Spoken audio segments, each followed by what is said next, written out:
అదే RTV app వార్తల్ని క్షణాల్లో చదివే అవకాశం ఉంటుంది. ఒక న్యూస్ పేపర్, ఒక టెలివిజన్ ఛానల్ మీ చేతుల్లో ఎప్పుడూ ఉంటాయి. ప్రజా వ్యతిరేక విధానాలకు నిరసనగా ఈ నెల ఫిబ్రవరి 16న భారత్ బంద్ కార్యక్రమాన్ని కార్మిక కర్షక సంఘాలన్నీ పిలుపు తీసుకున్నాయి. ఆ సందర్భంగానే ఈరోజు నిజాంపేట మండల కేంద్రంలోని ఈ కరపత్ర ఆవిష్కరణ చేయడం జరుగుతూ ఉన్నది. కాబట్టి కేంద్ర ప్రభుత్వం అనేక రైతుల మీద రైతుల గురువసరానికి ఈ వ్యవసాయ చట్టాలను అలాగే కూలీలకు ఉపాధి హామీ చట్టంలో కోత విధించి అట్లాగే పేదలకు ఆహార భద్రతాకారులు కూడా 8% కోత విధించి అనేక రకాల పేద ప్రజలపైన అనేక రకాలుగా దీనికి హింసకు గురి చేస్తూ ఉన్నది కేంద్ర ప్రభుత్వం.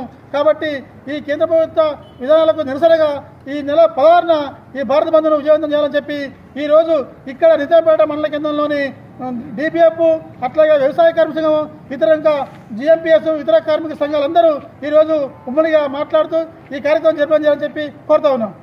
మరిన్ని వీడియోస్ కోసం ఛానల్ ని సబ్స్క్రైబ్ చేయండి. లేటెస్ట్ అప్డేట్స్ కోసం వాట్సాప్ ఛానల్ ని ఫాలో చేయండి. అండ్ లింక్ డిస్క్రిప్షన్ లో ఉంది.